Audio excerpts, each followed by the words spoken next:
दोस्तों S2 गुरु में आपका स्वागत है। इस वीडियो लेक्चर में हम लोग डिस्कस करेंगे HTML टेबल टैग के बारे में। तो जैसे इस टेबल को आप लोग देख रहे हैं ना, तो टेबल में बेसिकली दो चीज़ें होती हैं, रो एंड कॉलम। ओके, तो ये रो है एंड कॉलम है, इस टाइप्स का कुछ टेबल्स हैं।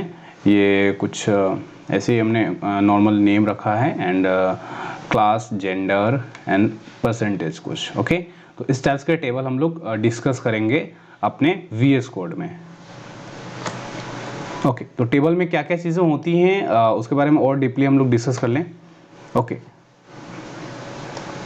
तो सबसे पहले टेबल क्रिएट करने के लिए VS कोड में, यानी टेबल क्रिएट करने के लिए VS कोड में हम लोग जो जो चीज़ यूज़ करेंगे उसको हम लोग पहले थ्योरी बेसिस पे देख लेते हैं।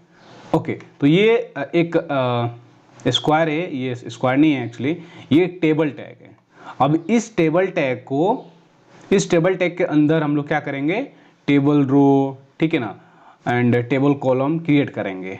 ओके, और उस table row and table column के अंदर हम लोग टेबल डेटा को क्रिएट करेंगे। तो ये एक टेबल टैग है, ठीक है। यानी जब हम VS कोड में टेबल क्रिएट करने जाएंगे तो सबसे पहले टेबल टैग का यूज करेंगे। ओके, तो उसका जो टैग होता है टेबल होता है, table open and table close. Okay, अब बात आती है, अगर हम इस टेबल में रो क्रिएट करना चाहते हैं तो उसी टेबल टैग के अंदर एक टेबल रो क्रिएट करेंगे। उसका टैग है TR open and TR close. ये दिख रहा है? ओके, देन आता है कॉलम, ठीक है, या डेटा ऐड करना, हमें सपोज डेटा ऐड करना है तो उस टेबल रो के अंदर अगर मुझे डेटा ऐड करना है तो दो हमने डेटा ऐड किया। सपोज दैट ये टेबल टैग डेटा है। ओके, तो ये रेड कलर से दिख रहा है, ये टेबल कॉलम है, ठीक है, टेबल कॉलम। तो टेबल कॉलम में हम मतलब सपोज दो एक कॉलम ऐड करना चाहते हैं, तो ये जो रेड कलर का है ये कॉलम है। तो पहला कॉलम क्या है, उसका टैग क्या है, TD है, TD ओपन TD क्लोज, ठीक है। इसी तरह अगर हम फिर से एक और रो ऐड करना चाहते हैं तो फिर से ये टेबल रो टैग है ना, टेबल रो टैग के अंदर में ये कॉलम है, फिर से क्या करेंगे, कॉपी पेस्ट कर देंगे। यही चीज हम लोग क्या करेंगे, प्रैक्टिकल देखेंगे। तो ओपन करते हैं VS कोड एंड इसका प्रैक्टिकल हम लोग देखते हैं। तो ये अपना VS कोड है एंड इसे हम लोग इस फाइल को सेव कर लें पहले। तो Ctrl+S, और वही अपना जो वेब डेवलपर का जो एक फोल्डर था, उस फोल्डर के अंदर एक HTML फोल्डर था, उस HTML फोल्डर के अंदर एक फाइल से सेव करेंगे, यानी टेबल, नाम तो कुछ भी रख सकते हैं। तो टेबल हम रख दिया, table1.html। ओके, इसे सेव कर दिया। ओके, सो टेबल बनाना है, स्टार्ट करें। तो सबसे पहले इसका टाइटल दे दिया जाए, कुछ भी टाइटल दे भी सकते हैं, नहीं भी दे सकते हैं। टाइटल दे रहे हैं टेबल। ओके, यानी हम लोग टेबल क्रिएट करने जा रहे हैं। अब बॉडी के अंदर सबसे पहले क्या करेंगे, टेबल क्रिएट करने के लिए हमने थ्योरी पार्ट में देखा तो टेबल टैग का यूज करेंगे। Okay, table open and table close. उस टेबल टैग के अंदर टेबल रो का यूज करेंगे। ओके, यानी TR open and TR close. उस टेबल रो के अंदर कॉलम यूज करेंगे, डेटा फिल करेंगे। ओके, तो उसका टैग है TD open and TD close, TD open and TD close. Okay, तो इसके अंदर डेटा फिल करते हैं। सपोज दैट A है ना, A फॉर एप्पल। ओके, और फिर से इसे कॉपी करके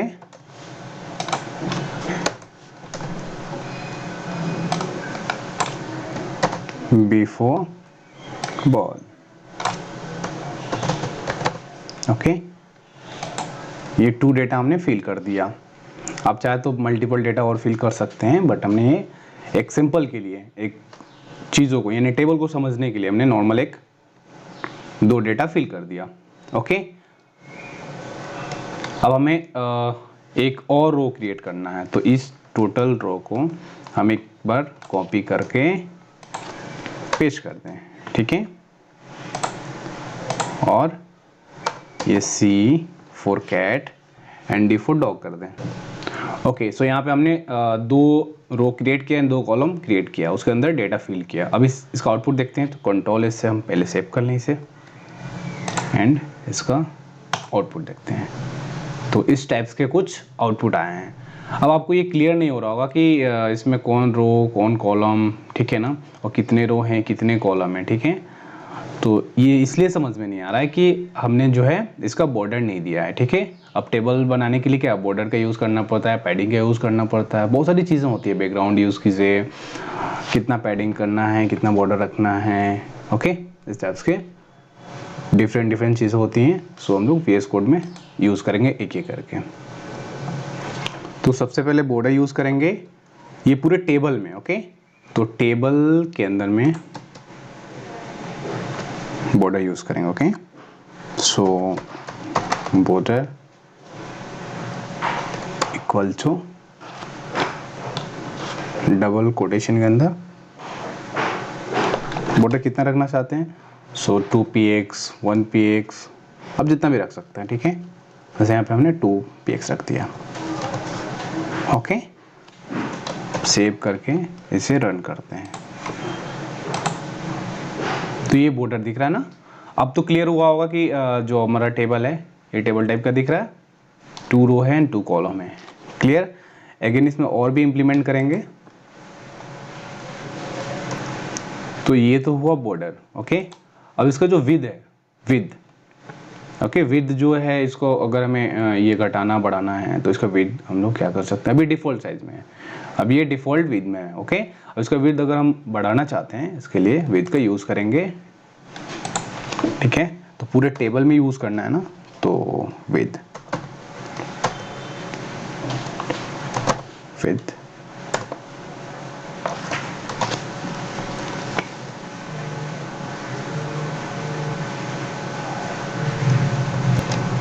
ओके, सो इसका हमने वेट दे दिया 100 पिक्सल। ओके, आप परसेंटेज में भी यूज़ कर सकते हैं, बट 100% तो ऑलरेडी वो क्या है, 100% पिक्सल ऑलरेडी वो डिफ़ॉल्ट साइज होता है। तो 300 पिक्सल दे दें, 300। Okay, then save, then run कर सकते हैं आप F5 से। ओके, तो ये देखें आपका विड्थ जो है, ये इस टेबल का विड्थ क्या है, बढ़ गया, 300 पिक्सल हो गया। क्लियर। तो विड्थ हो गया, बॉर्डर हो गया, आप इसका हाइट भी बढ़ा घटा सकते हैं, बट बेसिकली टेबल में विड्थ ही मेन होता है, ठीक है। अब ये जो टेक्स्ट है, A for apple, B for ball, C for cat, D for dog, ये जो टेक्स्ट है, इस टेक्स्ट का पैडिंग भी हम लोग चेंज कर सकते हैं। यानी ये जहाँ से हमारा ये टेबल बॉर्डर स्टार्ट हो रहा है, उस टेबल बॉर्डर से टेक्स्ट को अलाइन कर सकते हैं, ठीक है। इसका पैडिंग बढ़ा घटा सकते हैं, ठीक है। देखते हैं इस पे VS कोड में। तो एक सेल पैडिंग होता है, सेल पैडिंग, सेल पैडिंग,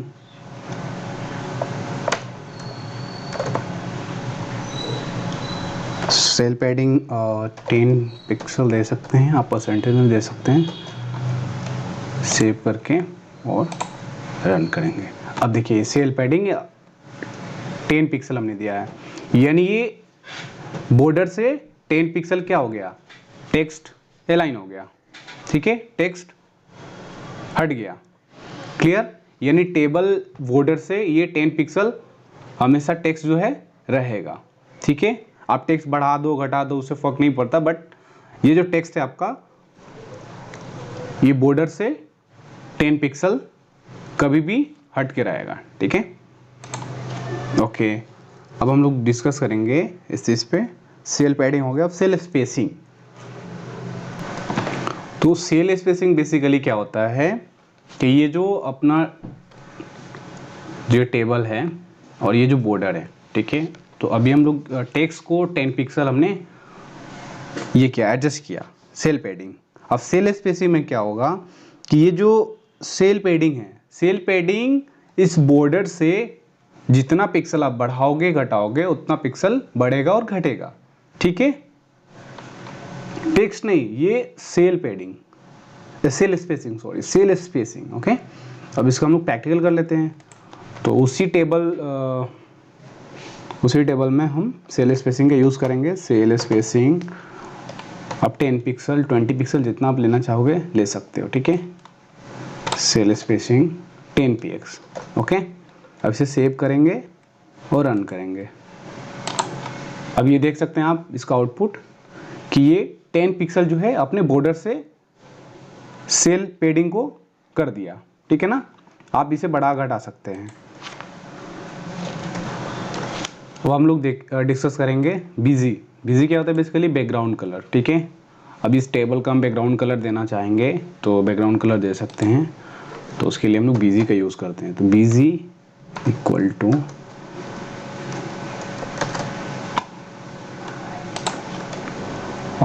कौन सा कलर यूज़ करना चाहेंगे?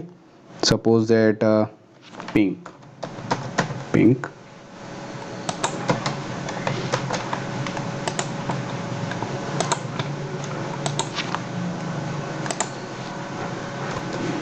एक्चुअली बिजी कलर होगा, ठीक है। BG colour equal to double quote के अंदर कोई भी कलर यूज़ कर सकते हैं। तो ये बैकग्राउंड इसका क्या होगा? इस टेबल का बैकग्राउंड पूरा पिंक हो जाएगा। अब इसका आउटपुट देखते हैं कंट्रोल एस करके, ओके। तो ये पूरा टेबल क्या हो गया? पिंक हो गया। आप देख सकते हैं ये पूरा टेबल क्या हो गया? पिंक हो गया, ओके। अब ये भी आप कर सकते हैं कि टेबल जो रो है, टेबल कॉलम है, अलग अलग आप क्या कर सकते हैं? कलर कर सकते हैं, ठीक है।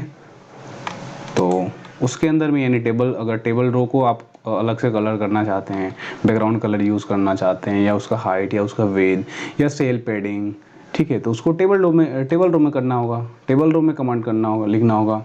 जैसे बैकग्राउंड कलर पिंक है, इसको हमने कॉपी करके अगर इस टेबल रो के अंदर यूज़ कर दिया और इसका कलर डिफरेंट रख दिया, जैसे ग्रे, ओके। अब इसे सेव करके इसका आउटपुट देखते हैं। तो उस टेबल रो का वो कलर क्या हो जाएगा? ग्रे हो जाएगा, ठीक है। ये देख सकते हैं आप कि ये जिस रो को हमने कलर चेंज किया, बाकी तो डिफ़ॉल्ट ही रहेगा, बाकी हमने टेबल में ही पूरा पिंक कर दिया। और आप अलग अलग कलर भी यूज़ कर सकते हैं, ठीक है। टेबल रो हो, टेबल कॉलम हो, पूरे टेबल में हो, ठीक है। और जो चीज़ मैंने यूज़ किया टेबल के लिए, तो आप उसको पार्टिकुलरली भी चेंज कर सकते हैं, ठीक है ना, ओके। अब हम बात करेंगे जो टेक्स्ट है अपना, A for apple, B for ball, C for cat, D for dog. इस टेक्स्ट को हम अलाइन कर सकते हैं एज सेंटर, राइट, लेफ्ट। इस टेक्स्ट को हम मूव कर सकते हैं, राइट शिफ्ट कर सकते हैं, लेफ्ट शिफ्ट कर सकते हैं, सेंटर में रख सकते हैं, ठीक है। जैसे मोस्टली ये लेफ्ट में अभी है ये टेक्स्ट, इसे आप पूरे सेंटर में रख सकते हैं एंड इसे राइट लेफ्ट कर सकते हैं, ठीक है। तो सेंटर में करके देखते हैं। फेस कोड में आएंगे तो इसे हम लोग ये कर लें,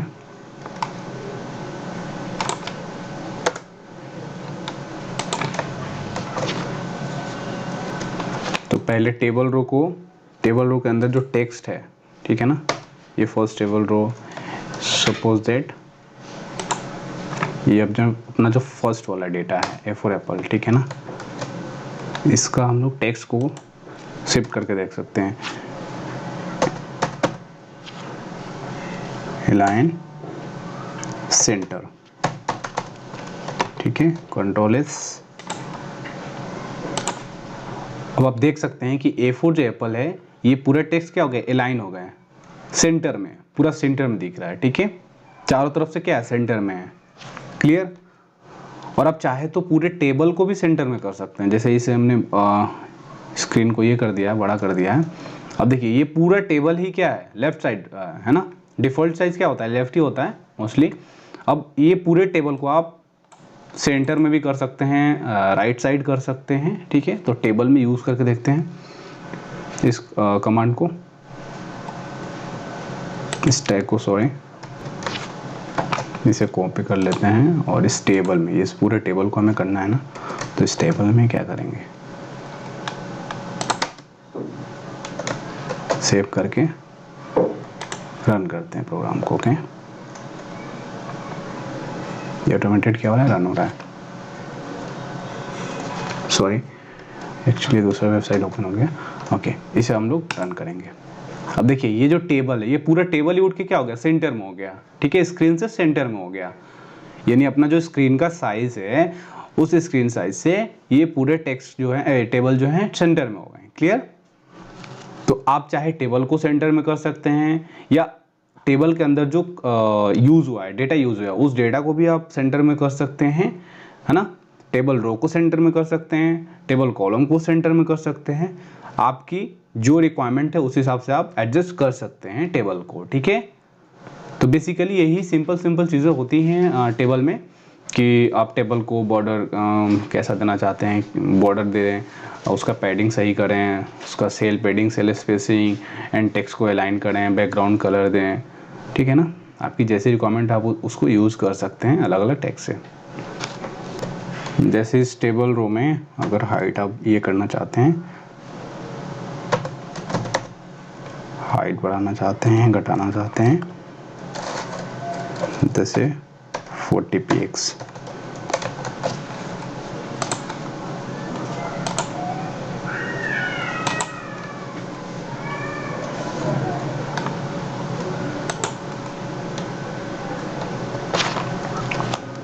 हाइट हो गया, विड्थ हो गया।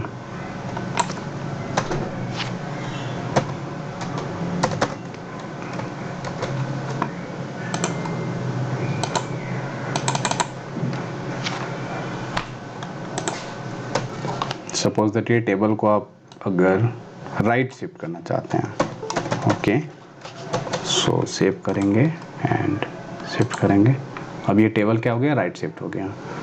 ठीक है ना, डिफ़ॉल्ट साइज क्या होता है, लेफ्ट होता है, तो आप सेंटर में ही रहने दें। तो इस टाइप्स के जो हैं टेबल में जो टैग यूज़ कर करके और अपना टेबल सुंदर बना सकते हैं, रेस्पॉन्सिव बना सकते हैं। रेस्पॉन्सिव क्या होता है, एक्चुअली रेस्पॉन्सिव क्या होता है कि आपका जो स्क्रीन है, सपोज देखिए ये आपका जो स्क्रीन है, रेस्पॉन्सिव हम लोग आगे डिस्कस करेंगे। रेस्पॉन्सिव बेसिकली मैं आपको थोड़ा सा हिंट दे दूँ कि रेस्पॉन्सिव वो है कि आपका जो स्क्रीन है वो स्क्रीन आपके फ़ोन डिवाइस में भी अगर ओपन हो, ये अगर आप रन करके देखते हैं या डेस्कटॉप में छोटा बड़ा करके स्क्रीन को, तो ये जो है फटना नहीं चाहिए, है ना, ये एक दूसरे पे टेक्स्ट चढ़ना नहीं चाहिए। ठीक है, तो अगर वो नहीं चढ़े और फटे नहीं पिक्सल, ओके, तो ये क्या है, ये रेस्पॉन्सिव है। ठीक है, और वही रेस्पॉन्सिव क्या, रेस्पॉन्सिव वेबसाइट होता है। क्लियर? तो आगे हम लोग ऐसे ही और डीपली जो है डिस्कस करेंगे।